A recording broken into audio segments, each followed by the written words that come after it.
Sunday, December 6, 2020, Maneco 64, home of alternative economics and contrarian views. So Billy is up. He went back up to the bedroom. I treated his eyes this morning. He's a lot better. I think he's going to get a clean bill of health next Friday when he goes to the vet for the 5th time in 5 weeks, actually. So it's been pretty expensive. Vets are not cheap. But anyway, it's important to keep him healthy, of course. Today, I want to talk briefly about my personal experience, and hopefully it will help you if you're new to acquiring precious metals, gold and silver, or even platinum. How you should not let the mainstream media scare you off from having some protection, from having some real money. And I'm going to revert back right to the beginning when I first bought gold in 2002.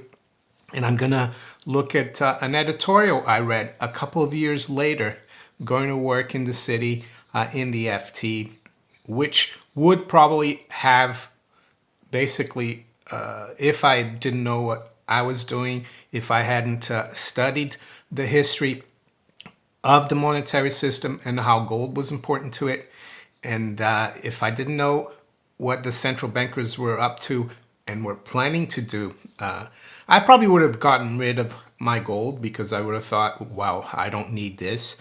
This is too risky. This is not necessary. The experts are saying you don't need it, right? So that's what I'm going to look at. And also, I'm going to touch upon the fact that one needs to be patient because gold is a currency, of course, and it might do well versus the dollar at some point, but in your local currency, it might not, because your local currency might be a little stronger.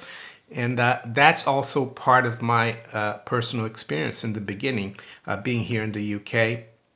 So first, just wanted to show you, I'm not going to show you the whole thing, but I'll show you the invoice. I still have it. 25th of June, 2002, from John Haynes and Company Limited, jewelers and silversmiths. Well, unfortunately, they're not in business anymore, Mr. Haynes. I knew him really well, really nice guy. He used to work with Mr. Brady as well. So there are two guys, and they were at St. Michael's Alley in the city of London, near the Jamaica Inn pub. So really a great historic place. And here's my invoice for the first gold coins I bought, June 2002. And I've got the price here that I paid for an ounce of gold. I bought some Krugerrands, £225 and 45 pence. So yeah, that was low, wasn't it? Imagine if I had gotten rid of my gold a couple of years later, after reading what I'm going to show you here from the FT. So first, I want to show you the price of gold around the time that I bought my first Krugerrands. There you go, June 2002. It was around 216 pounds. That's off the LBMA chart. So I paid a little bit of premium, maybe 1-2%. I'm not too sure. I wasn't too concerned. I just wanted to diversify at the time. I hadn't really read up on gold. My wife and I just decided that it would be interesting to diversify, seeing we had the dot-com bubble burst about a year and a half before.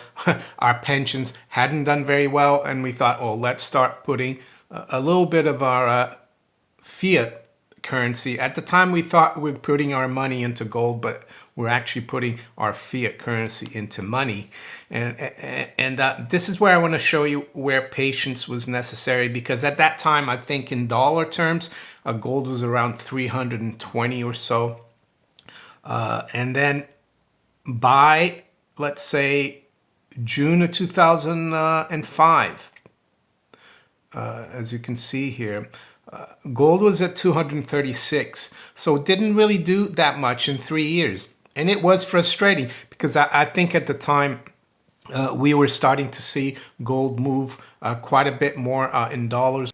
By June 2005, gold was at $430. So it was taking off in dollars, but not in pounds. And that was very frustrating. But as you can see here, suddenly it started jumping up towards, let's say, September of 2005. So it took over 3 years really for the gold price to start picking up in British pounds, even though it had gone up in dollars. I remember at the time talking to some friends at work because I had gotten them into gold as well. And we were saying, well, gold is never going to go up in pounds. If the pound starts going down, gold is going to go down. But no, we were patient and look where we're now, right?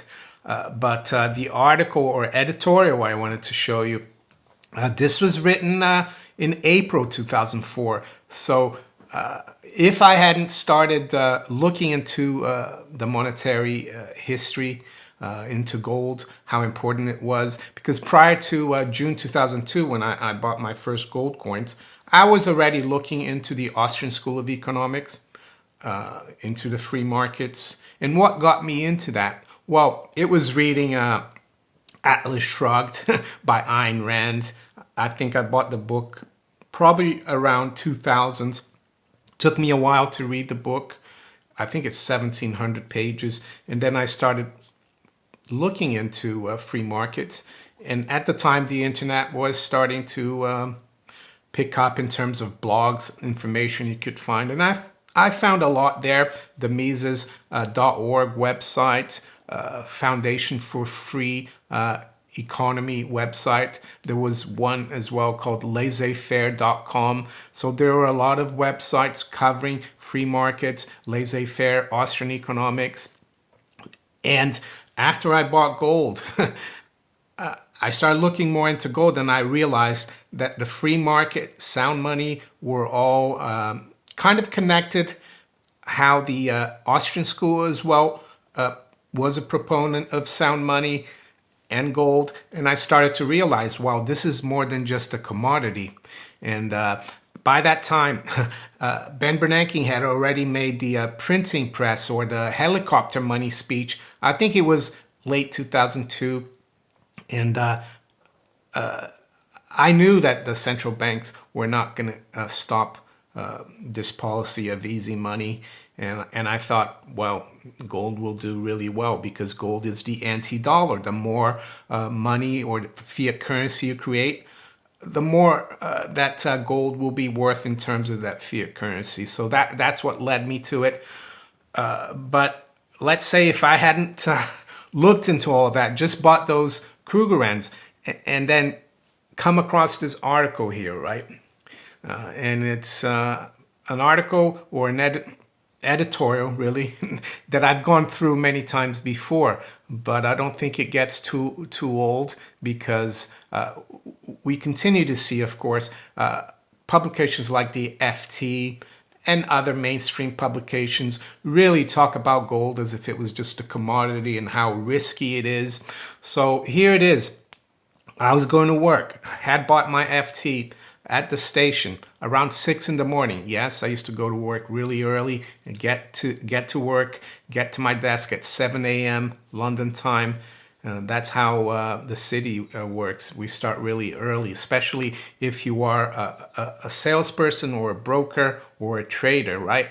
So I was on the platform, and at that time I was turning to the editorial first. I used to like reading the editorial, so I turned to that page and I saw that, and I was like, whoa, going gold. And then it says the pointlessness of holding bullion continues to sink in. And this was April 16th, 2004. The price of gold was at $400, which was a pretty good price at the time in terms of dollar. We'd come from around 250 a few years before. That was like the low after the 1980 bull market. So here's the FT trying to, in my opinion, discourage people from having gold. And why is that? Well, because these people, the globalists, the bankers, they don't want you to protect yourself. So let's go through this editorial. So it says the barbarous relic, as Keynes called it, is crumbling to dust. When even the venerable N.M. Rothschild has quit the gold market, and the Bank of France, amongst the most stubborn of the official gold bugs, is thinking again about its bullion holdings, the end of gold as an investment has come a little closer. So that also reminds me of all the talk now, the crypto people saying that gold's finished, Bitcoin is the next gold, right? Sounds familiar. Well, did the Rothschilds really leave the gold market? Yeah, they stopped doing the fixing in the LBMA, but you can bet they still have a lot of gold, the Rothschild family and the Rothschild banks, of course, for their clients, I would say. It will not be before time. The fetishization of shiny yellow metal, decades after it ceased to be used as the anchor of the international monetary system, is a lingering anomaly in modern financial markets. Perhaps Rothschild's last service to the bullion market could be to keep a live gold trader on display behind glass as a reminder of a bygone age, like the former coal miners who now make a living giving tours of defunct pits. So there you go. Someone who hadn't done the research that I did would be pretty discouraged by now. They probably would have stopped reading and then the next day or two gotten rid of their gold coins. The one advantage of gold as a reserve asset is that unlike assets based on fiat money, fiat currency, I would say, governments cannot make it worthless by inflating it away. Yeah, that's right. But in an era of low inflation, there we go, low inflation. And given that independent, inflation-targeting central banks are the norm across the industrialized world, that risk has very sharply diminished. Indeed, for both private and official investors, gold is now a rather risky asset with a nil or low return.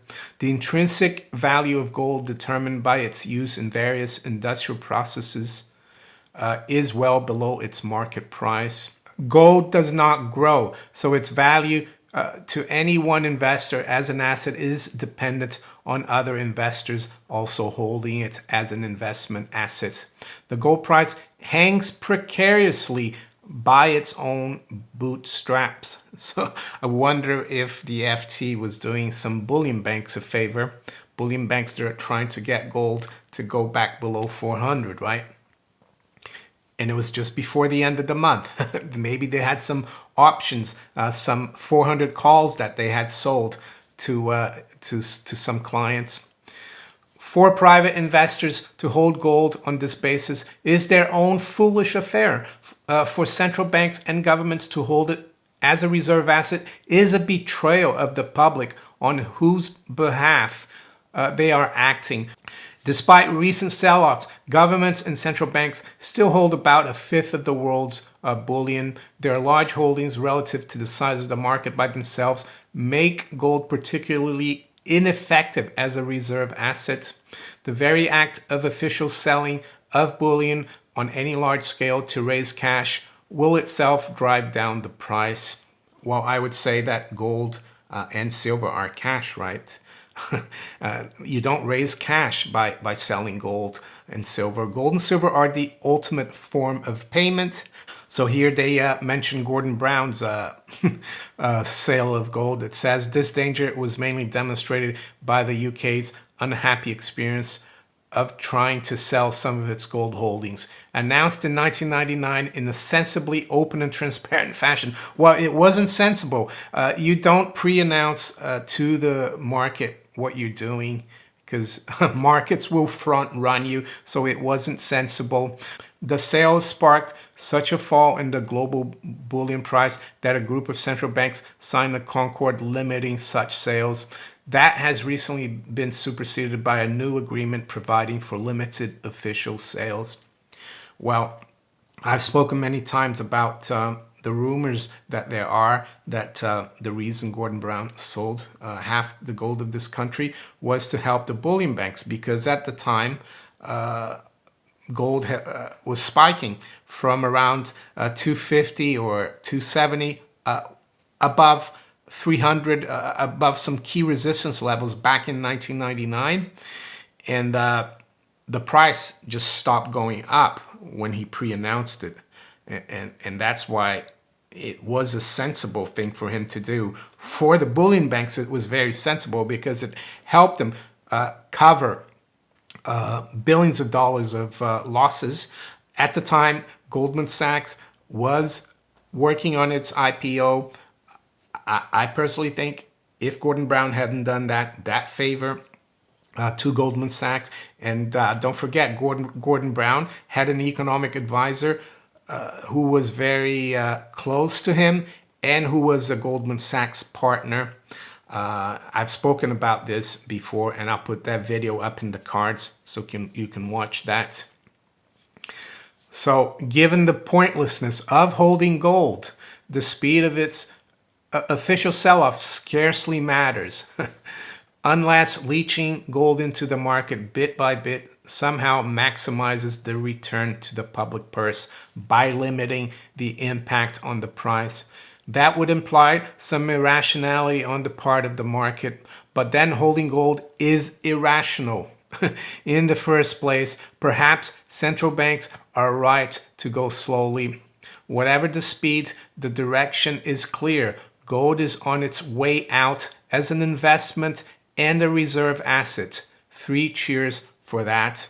So, how was my reaction to reading that? Well, I was kind of like shocked that the FT would write something like that and dissing gold, right, in this way, because I knew that gold was money and that gold would do well, because we'd been told by Mr. Bernanke just over a year ago that central banks were ready to bring out the helicopter. There wasn't QE at the time, but that's what people expected.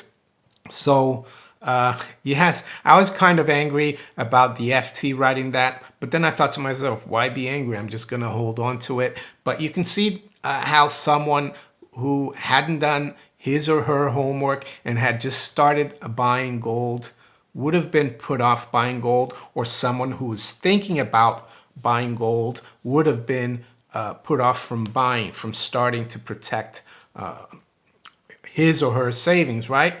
So here we are now, $1,400 higher. So good advice from the FT, of course. Am I advising people to go out there right now and get gold? No, it's up to the individual. No one advised me to buy gold. No one advised my wife and I. We just thought it would be something interesting to do. Then we looked more into it, and yeah, and that's how it's been. I've done a lot of homework, so I recommend you do your homework as well and convince yourself that it is the right thing to do. Am I saying you shouldn't invest or in anything else? No, but this is not even investing. It's like saving in money, and it protects the purchasing power of your savings. So yeah, if I'd, for example, sold those Krugerrands that I bought, I mean, I would be kicking myself. If I hadn't acquired more gold since then, I'd be kicking myself, because the price at the time was around 220 or 230 in pounds as well. Now we're close to 1,400. So there you go. Don't let them discourage you. If you're thinking of buying gold or silver, and you don't even buy gold and silver, right, because they're money, more exchanging debt for real money. If you're thinking of that and you've done your homework and you believe it's a good strategy, yeah, don't let the mainstream media, because they're still at it, people like the FT, all the major publications everywhere around the world, very few really understand gold, and they don't want the public to be involved because it's a good way to protect yourself, and they don't want sovereign, self-reliant people. They want you all to be dependent on the state so they can start issuing you UBI money, to keep you dependent, of course, on the globalist agenda, to keep you under their thumb, to keep you compliant, so that they can keep controlling you. And I think having some gold and silver helps you remain somewhat sovereign. Am I saying it's perfect? Am I saying they're not going to come after you? No, but at least it gives you a little bit of ammunition on the side. So there you go. I will be making the live stream later on tonight at 9 p.m. Yeah, I look forward to that as well. If you enjoyed this video, make sure you hit the like button. Please share it far and wide. Think about subscribing to my channel if you haven't yet. Make sure you hit the little notification bell to be notified of all my new videos. I wish you all a great rest of the weekend. Take care. Bye.